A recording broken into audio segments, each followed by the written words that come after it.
Hey, this is Steve in Dallas, Texas. It's Saturday morning, my friend, and you are listening to Light Talk. Good morning. This is Driscoll in Dallas, Texas. We are discussing Devised Work, your first show, and Jewel Lighting, all on Light Talk. And this is David, coming to you from the beautiful Belmont Shore neighborhood of Long Beach, California. And if you don't already know, you are listening to Light Talk, and we are the Lumen Brothers. That's right. Welcome, everyone, to episode 230. What is this? 233. 233. 233. We have almost, our fifth year is coming to an end. When is that? I can't do the math because you're going to divide by 52. It's going to be, I don't know. I think the actual date is March. Yeah, it's in March, so we're still half a year away. So anyway, it's good that we're 4.5 years through this. We have another, 5.5 to go, and then we all retire. Anyway, today we have our special brother. He's a special brother, Driscoll, Otto, joining us. Hey, Driscoll, how you doing, man? Hey, y'all. I'm good. I'm here in Dallas. I'm working with Steve every Friday and raising two little boys while trying to continue a career designing video and lights. So. How old are your sons now? One of them turned 5 last week, and the other one is 6.5. Did you buy him a pony? I did not. That is the Texas You call gift, yourself a Texan, right? We did get a bounce house for his birthday party. Oh, okay. So he pretended that was a pony. You're not afraid of a tornado coming and flying that bounce house, like taking off into the stratosphere? I mean, I've heard of that happening. We just rented it for the day, so no. Oh, okay. Did you personally bounce in the bounce house? I did, and my back was so sore the next day. I was like jumping around, hitting the walls, and having a good time, and then I realized that at 40-something years old, it hurts when you do that. No. You'll be feeling that for a while. Did you rent a clown? Did you hire a clown? I did not. My father-in-law is kind of the clown. Oh, there you go. It's good to have a clown in the family. That's all I have to say. Well, anyway, it's great to have you back with us, Driscoll. Let's get on with the show. But before we get started, we have Letters to Light Talk Central. So we got a lot of letters in, about our past shows, but we just got a letter in this morning about something that happened this past weekend, and that is the MTV VMA Awards Show, which we'll be talking about more during our Let's Talk About segment. But this is actually a letter from Art Steva from Transfer Junction, Missouri. And Art writes, "Jerks." He starts it off with jerks. You believe that? I mean, we got morons, we got everything. For some reason, these letters that get through our censors, they always choose the ones that insult us right at the top. But anyway, jerks. This past weekend, me and the missus watched the MTV VMA Awards Show. We were shocked at the total depravity that this show exhibited. It was all about sex, sex, sex, sex, and more sex. Whenever there was a crowd shot, there were hundreds of blonde women squeezed next to each other so tightly that I could swear they shared sexual organs. They were jumping up and down, and in some cases were so animated that it looked like they were all hopped up on speed. Use pharmaceuticals in moderation, young things. Are all the girls in California blonde? I could swear that I saw no brunettes, redheads, or other normal-colored hair in that audience, and certainly no men. I told the missus that maybe we should move to California, but she quickly told me that the show is actually televised from Brooklyn, then showed me the working end of her shotgun.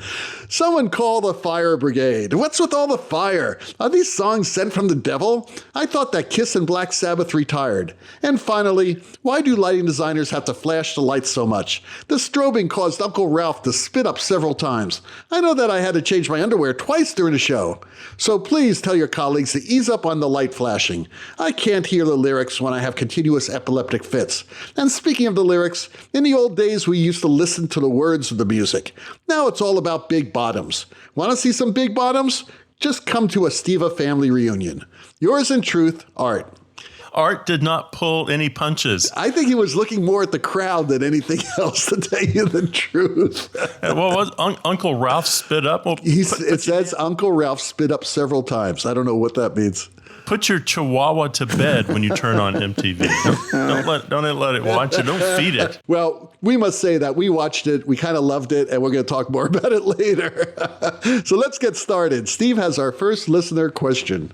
Judith in France writes, what was your first show you designed, and how do you feel about it now? Judith, I thought about that, and I looked back to when I was a sophomore in college, working with highly skilled junior actors, and we did The Little Prince, which actually you probably know, Le Petit Prince. We're going to talk about this in a second, but the book was not good enough for us. So we turned it into a devised piece. We didn't know what we were doing. We had no idea what we were doing. We took this thing, which is, 140 million copies has been sold, translated into 301 languages and dialects. Do we want to work, from the language? No, we'll work from our emotions and create something. It was horrible. I look back and I drew my little half-inch light plot, and I had 24 6-inch Fresnels and a dozen 6x9s. I had a 2-scene preset console. And I remember vividly my lighting design teacher coming to me and saying, so why did you put those lights on stage left? And I had no idea, except that it was a thrust. And I knew some of the 50 people the theater sat would be over there watching it. So I look back on The Little Prince with horror.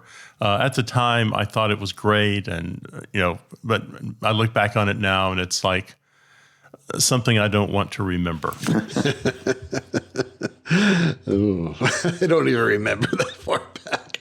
Driscoll, how about you, man? What was your first show? My first show was All My Sons in high school that I designed. We were working on a lot before then, but that was back in the day when I didn't know that you could use more than just a full system at a time, that we had just enough lights to light the people on the stage. I remember finding a gobo in our lighting closet and asking what it was, and my teacher explaining it, and I got really excited, and she said, well, you're never going to be able to use that because we don't have enough lights. If you take one away to use that, you won't see anybody on stage. It wasn't true. Ultimately, after getting a little bit more experienced, I learned how to use our very slim 2-scene preset, but with the lights we had, and have some actual design happening. But that first one, it was rough. It was, the thunderstorm was like just flashing the flash button on the 2-scene preset. Do y'all remember that? Oh, that was preparing you for the storm scene in Count on a Hot Tin Roof. Yes, exactly. Which we did like 2 years later. So all the classics. And did you find a way to use your snowman gobo in All My Sons? No, I never found a way to use the gobo. I was not allowed to. Do you remember what it was? I think it was clouds. I think it was some sort that of would have been cloud or nice. something. That would have been nice. Yeah, it could have been great. But that was before I had truly learned what design was. That was when you're just the lighting guy, Had you committed, or were you thinking this is my career once you turned on that 2-scene preset board? No.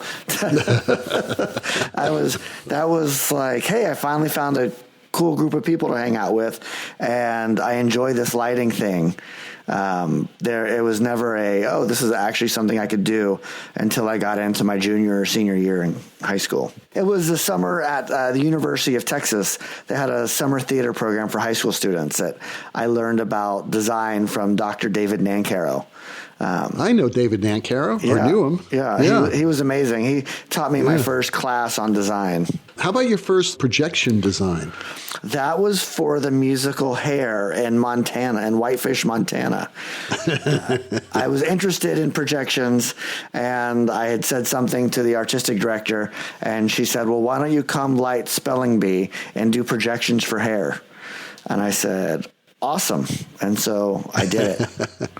Yeah, that's cool. Yeah. That's a good show. Yeah. Actually, both of those shows are good shows. Actually, all 3 of those shows are good shows. I mean, All My Sons is maybe my favorite Arthur Miller show. It's so good. And when it's only 40 minutes long, it's even better. Yeah. 40 minutes? How the hell do you do that? It's like the Disney production. That's how in Texas they have all these one-act play contests. And so there was like the 40-minute version of All My Sons. It really moves. Lots of drama in 40 minutes. Oh, God. It's intense the way it is. I can't imagine squeezing all that in. So anyway, my first show, I was also a sophomore in college, and it was for William Saroyan's The Time of Your Life, where I not only lit it, I also composed it, and I also acted in it. Oh, wow. And it was insane. Yeah. It was totally insane.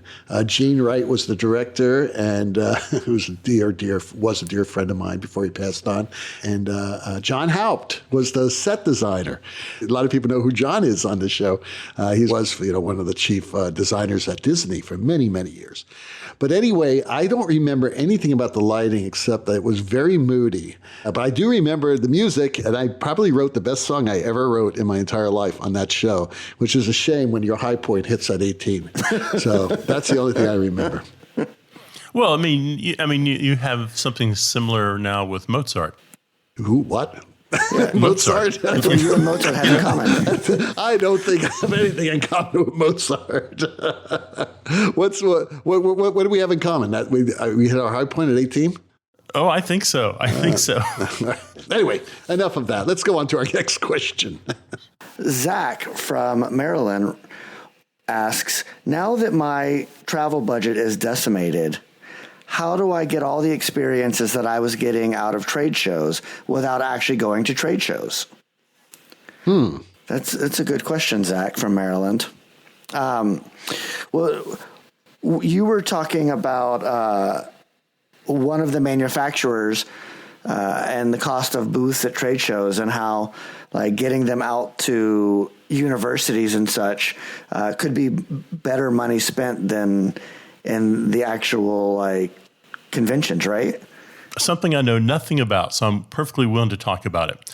I think if you're a salesman, probably what you're trying to get to are lots and lots of university students, because eventually those university students are going to turn into clients and people who specify your work.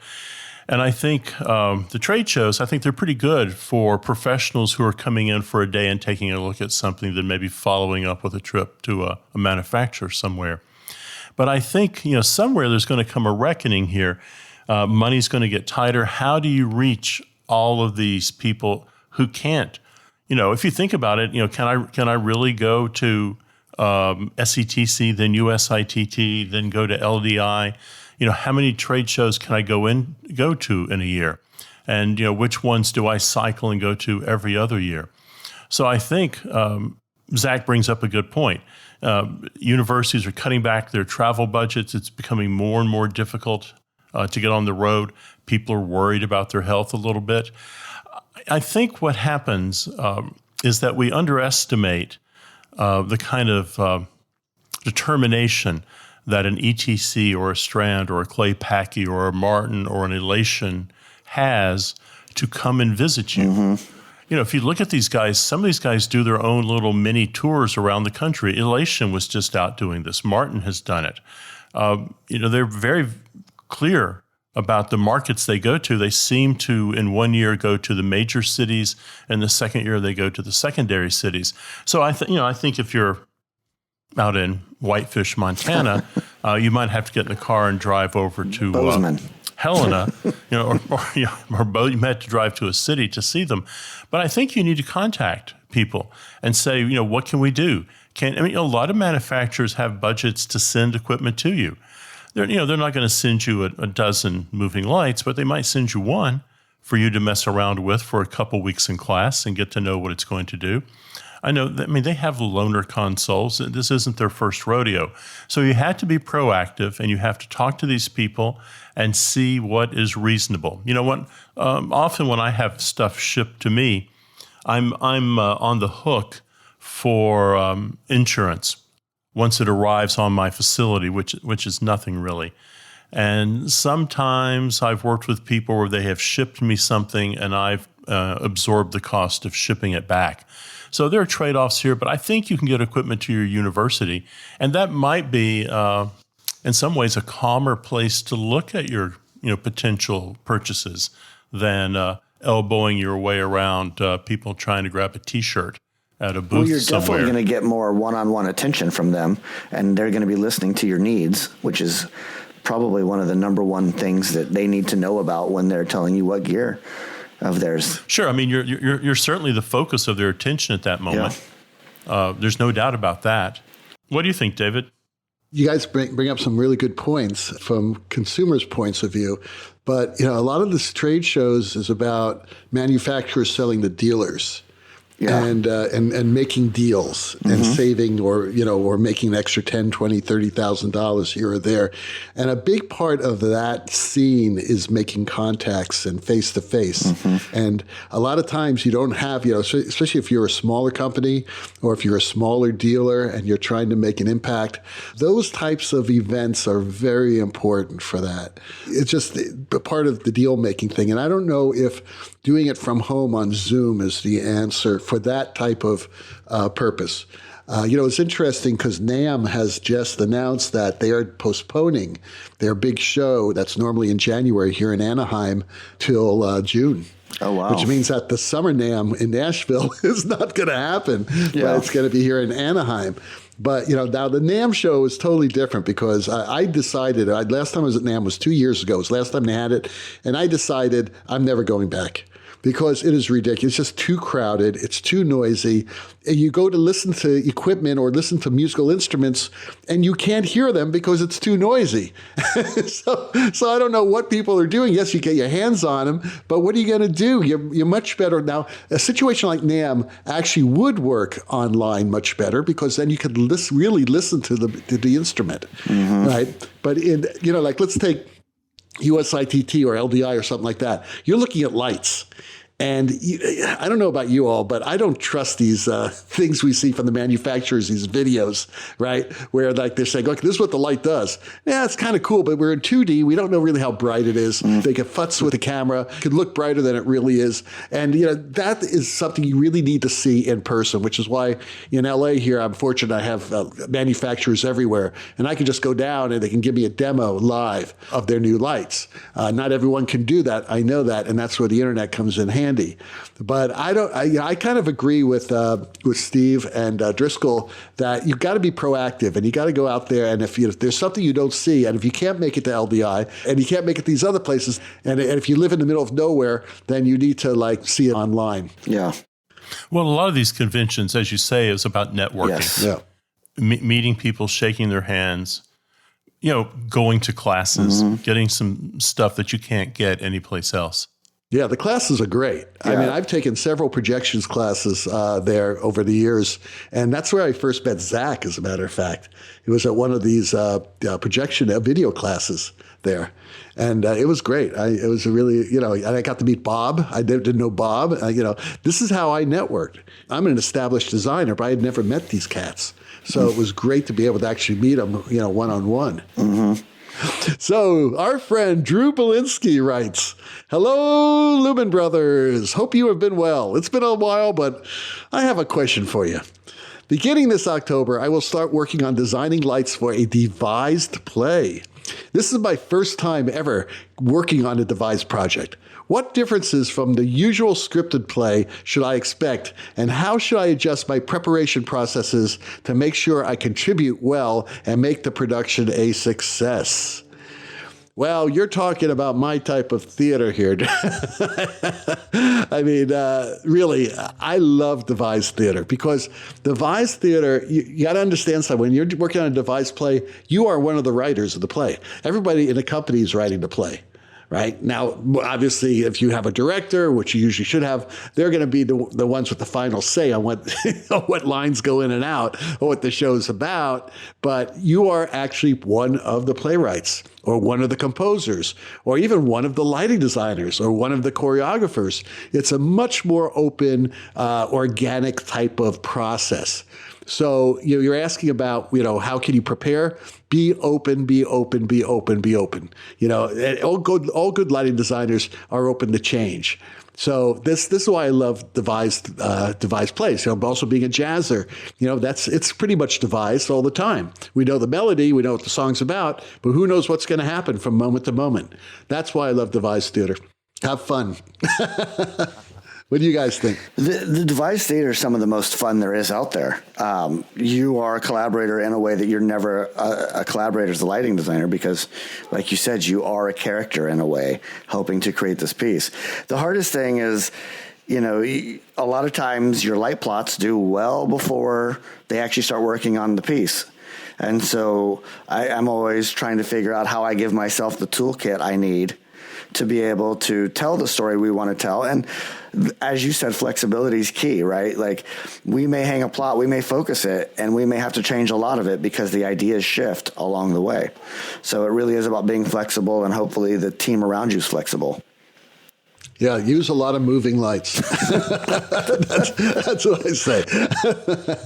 Yeah, I've done this with Lynn Jenkin and David Rabe, and each of them have a line that I've contributed in the work. So I love it. I love sitting there, talking with everybody, working through the play, looking at different ways to stage things, different ways to compose things on stage. What if we did this? What if we did that? So I think this is a perfect kind of opportunity for you, Drew. You're on the ground floor, and your voice counts as much as anyone else in the room. So I would not be shy about sharing ideas, and I would not be resistant to listening to things coming back. Yeah, and remember, Drew, this is a great opportunity to work on your first world premiere, because that's what it will be. Your name will go in the program for everyone to see forever. That's what I love about it. You see these little theaters somewhere, and this design team who, lives in Whitefish, Montana, they get their name for everyone to see, for everybody that ever produces the play. It's amazing. I've done several world premieres, but I don't think my name ever made into the script. No way. Oh, that's the best part. Yeah. Well, Samuel French, you got to call them. I buy a script for my daughter for every one I do. Wow. I guess, people are going to forget my name. I'm not immortalized. I got to do something to become immortalized. Well, there is that statue that we're building for you out on the beach, but... On the beach in Dallas? You don't want to be immortalized with your middle name. It doesn't want to be David Martin Jacques, because that's always what they do for serial killers and assassins. It's David Jacques. I'm going to go by my stage name, which is Jacques Martan. Oh, I like that. Right. Yes, that's my name. Okay. All right. You are listening to Light Talk, and today's episode is sponsored by... From across the mighty Pacific, it's Pet Sweat of Japan. That's right, coming to you from the far east. Or if you're in Australia, the near north, it's Pet Sweat of Japan. And today we offer 3 new, easy-to-make Halloween treats for the busy stagehand. Are you tired of just bringing a bag of candy to the annual Halloween party? Well, nothing says Halloween like hard-boiled eggs, pizza sauce, processed cheese, toast, and chocolate. That's right, hard-boiled eggs. Holding the egg in your hand, slice the egg lengthwise, top to bottom. Now prepare your grave site of trimmed toast, garnish with pizza sauce and cheese in a can. Place the egg yolk down and apply melted chocolate to create eyes, nose, and a stitched mouth. Better prepare a lot. Once word gets out, you will become local one for trick-or-treat night. But wait, why not serve a few jack-o'-lantern rice balls? Start by boiling your rice with a touch of ketchup and cinema to give it a pumpkin orange glow. Form into a ball, cut eyes, nose, and mouth from seaweed and apply. And finally, koi delight. Did you just hand out a fish to a kid? Don't worry, this sweet treat is a Halloween favorite. First, take your tiny koi, gut and debone the little guy. Choose your own favorite filling. I like sweetened pureed squid. And now through Thanksgiving, look for our pumpkin spice cow piss. Nothing says autumn like a warm, steamy mug of cow piss. Pet Sweat of Japan. Always something good in the kitchen for the hungry stagehand. And now back to light talk. Unless you need to take a minute and vomit. No, that'd be great, man. That'd be great. Speaking of vomit, past weekend, I went to annually I go at Catalina. There's something called Catalina wine mixer. The Catalina wine mixer, right? It's from that movie called The Step Brothers with Will Ferrell and whatever is that guy's name. He was a great actor, by the way. It was fantastic in whatever, that's Chicago. Anyway, all that being said, you take a boat to Catalina. It's this really cool boat. It takes like an hour and 10 minutes, which is fine. But we took the boat coming back from Catalina, which was like at 10:30 at night, and everybody was drunk on the boat. So you can just imagine what that boat was. There were like, 200 passengers on this boat. It was a whole mess, man. I tell you, I felt real sorry for the people who work on that boat. But, what are you going to do? So brought to you by the Catalina wine mixer. And to all of our high school students listening to this, ask mom and dad for tickets now. Yes. Next year's Catalina wine mixer. I highly recommend it. We're not sure what that has to do with lighting, but it's a lot of fun. Well, the sound of those rabid ducks means that once again it's time for Let's Talk About. And today's Let's Talk About is all about, hey, guess what? It's the MTV VMA Awards Show. Yay! Yay! I'm telling you. Okay, so I'm at home, right, on past Sunday night, and I get a call, and it's Lori. And Lori tells me, turn on the TV. I can't believe what Justin Bieber's wearing. And I'm saying, what? So I turn on the TV, and there's the MTV VMA Awards Show. And Justin Bieber is wearing these pants. So first of all, they're big, baggy jeans that are down by his knees, okay? And he's wearing a black hoodie with the hood up and a sports jacket over it. Now, I don't know where he got this, but... Oh, he went classic. He went classic. Classic. Retro. What's retro? There's nothing retro. This was just, it was like, whose closet did he get this out of? So anyway, I'm watching it because I'm saying, oh, this is an award show. Somebody I know probably lit it. So I'm watching it. And then I see this act named Chloe. And I'm like, wow, this is a lot of strobe lights. Actually, it was just basically fixtures that are randomly strobing on her. And I'm saying, wow, okay. And I'm getting tired of this. But I'm starting to listen to the lyrics. I'm getting a little scared.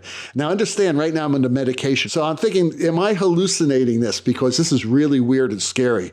So I called Lori up and I said, Lori, are you seeing what I'm... She goes, yes, this is really scary. So then I watched the rest of the show. It was fantastic. What do you guys think?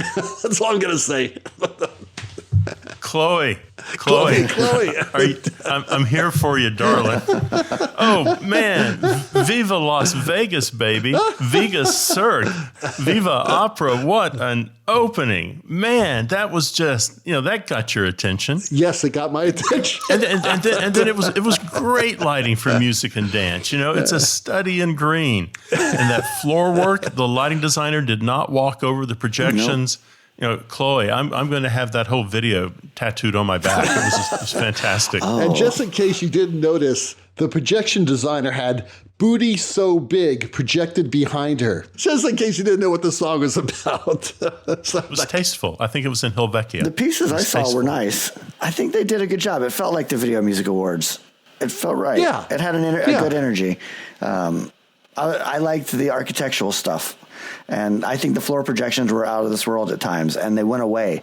That is the most powerful part of it. Sometimes they went away, and then when they came back, it actually was special. I'm trying to think of the act that had the waves that were crashing, on the floor and also behind them. That was incredible. 21 Pilots. Yeah, 21 Pilots. That was great. It started off, he was playing a ukulele. It was very low key with just static lights on him and the drummer and these, I guess, 2 or 3 singers, background singers. And it was like, oh, this is classy. This is going to work. I mean, it sort of reminds me of the Grammys in a bit. It's kind of nice. And then all of a sudden he takes the damn ukulele and throws it out into the audience. People like clamoring for it, right? For the stupid ukulele. Oh, by the way, way, forget about any social distancing. Like our letters, people were all over themselves. It was nuts. But anyway, and then all the projection started, like Driscoll said, and that was really cool, I must say. But there was nothing but all this smoke and this fire, and this water, and I don't know. It just got very, very busy for me. But hey, that's what it is. It is busy. The music is busy. So the designers definitely supported the music, which is why I loved it. Hello? Yes. No, we're listening. We're listening. You were just going and going. Don't hold back. Don't hold back. Let us know what you think. All right. So surely no one has a complaint about Olivia Rodrigo. Come on. I'm a sucker for purple. It was old school. She comes flying in and landing on stage. It was clean. The camera loves her. She loves the camera. I loved it that they turned the spaceman purple. The audience was purple. Purple never really left. It was always there. Sometimes it was a suggestion. Sometimes it was front and center, no butts in that one. That was good, clean, wholesome fun. What do you think there, Driscoll? What did you think of Olivia? I thought it was beautiful. I'm a sucker for purple too. And I'm a sucker for purple used well with like great accents, which I think that piece had a lot of. So yeah, I stand by it. Can anyone deny that Chloe did green quite well? I have to go back and look at that. And not only was the lighting and the projection artist so good in Chloe, she never got lost on stage, no matter what was happening. And they did a beautiful button at the end. It was just like boink, button. A great tribute to Sound of Music, button, at the end of that song. I didn't notice the button. All right, Driscoll, take us down the garden path with Machine Gun Kelly. It was pretty intense. I love that like laying on the floor kind of feel, like that big opening of it, and then the red dancers. Yeah, and then it just got like, that was the one that I felt was really beautiful, and then got a little flash and trashy for my taste. And just like so many strobes started happening, and that's where I sort of like, I'm into strobes, but I'm into like very curated strobing, and I feel like Machine Gun Kelly went a little crazy with the strobing. Well, how do you feel about his kick drum? Let me go back. Was it big enough? It was like 18 feet tall or something. I may have missed that. It was giant. Stage right. It was a giant kick. Yeah. I thought I was hallucinating that, but I guess it really was there. I was afraid to say something. And who doesn't love to see a guitar smashed on stage, I mean, come on. That's retro. Talk about, bring it back to Pete Townsend destroying his guitar, and Hendrix and all those people. Hendrix lit his guitar on fire. Or early VMAs where I think it was, what's his name from the Foo Fighters? Oh, Grohl, Dave Grohl. Dave Grohl threw his guitar straight up in the air, and then it came back and hit him on the head and like knocked him out. That was like one of the first Dave VMAs. Grohl's not Richie Blackmore. Richie Blackmore knew how to do that. Dave Grohl, I could see being kind of, awkward with that. But he's like that was early Dave Grohl. Modern Dave Grohl is like a legend. No, that's because he stopped doing drugs. Yeah. I mean, Dave Grohl, back then he was probably high as a kite, not hit that damn thing, hit him in the head. You can't like throw guitars up in the air if you don't know what you're doing. Yeah. Yeah, you can keep your fancy opera and your dance. I want to see some guy smash a guitar on his head. I've seen it. It's not a pretty sight. I'm sorry. I'm going to go back. What year was that? I got to check that out. But anyway. It was like 91. Speaking of Dave Grohl, I'm telling you, the Foo Fighters were great, but they played like old songs. I'm just like, what the hell's going on here? I love hearing them play the stuff I know. I get, I'm at that age where there's a lot of stuff that's happened in between that I don't know. And so I'm just like, oh, that's cool. But I really like hearing the anthems that I'm like ready to rock out to. The Foo Fighters are always great. Yeah. Just give it up for the Foo Fighters. Yeah, I like the Foo Fighters. I thought the lighting, remember a lighting show? I thought the lighting was fabulous in that show because that was the first performer that did not have some sort of ridiculous amount of strobe lighting on them. There was some strobe, but it was done tastefully. And the floor didn't light up until another section in the show. They had to have the floor back because that floor, whenever it's not lit and they had a higher camera angle, it kind of looked like a dead dark gray. Yeah. It was not a pretty floor when it was a high angle. Yeah, I don't know. I mean, I'd have to go back and look at it again. But, soon we'll see all the specs come out on one of the trade magazines so we can actually, look at it all. I loved that the light wall they had. It was just like old school, rock and roll tour. It was amazing. Yeah, it was a good light wall. It really was. You thought you knew what that rig was going to do. You thought, okay, it's going to be the wall. They're going to do the wall all night. Then they segue to the lasers. Then they segue to the projection. The lighting designer that lighting rig bent and bended and broke and rose. And it was fantastic, everything that he or she got out of it. Okay, so for the Foo Fighters, Kirsten Hovland did the video, and that was really terrific. She works with a company called Electronic Countermeasures. What an amazing, amazing artist she is. And by the way, she will be on our show in 2 weeks. Boy, that's a timely interview. The lighting designer for the Foo Fighters was Tom Sutherland. We're trying to find out who did the overall production design, but I believe it was Trevor Burke did the creative and screens. But boy, for everyone, what a great show that was. Yeah, it was really over the top, but hey, that's what the music is, over the top. But beautiful work, especially the floor, especially the projections. There was even some alternative reality in it, which was really weird too. So good work, everyone. Beautiful show. So Steve has our last question. It's Tony in North Carolina, and Tony writes, I keep hearing about jewel lighting. What is that? Okay, Tony.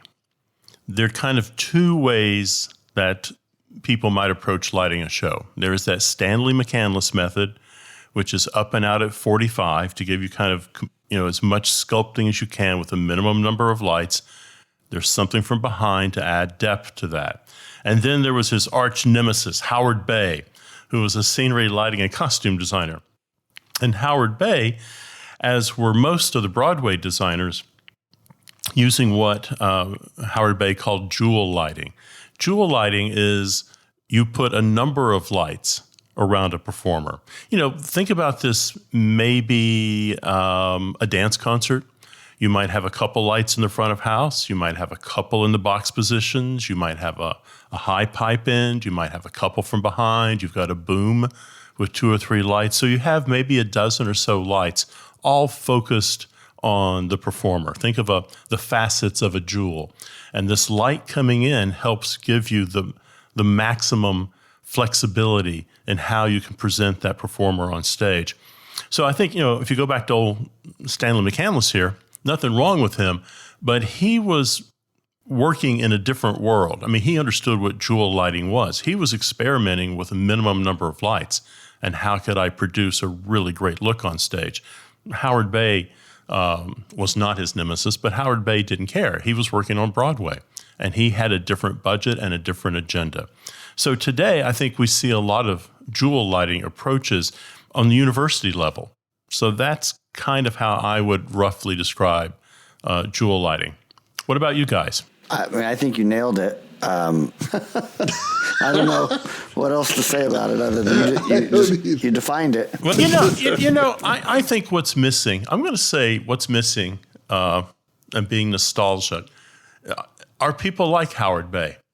Think about all those designers in the mid-20th century and early 60s who did scenery, lighting, and costume. They really understood what they were trying to put on stage. And I have nothing against specialists. I'm a specialist myself. But boy, they thought about productions in a different way. They thought about it holistically.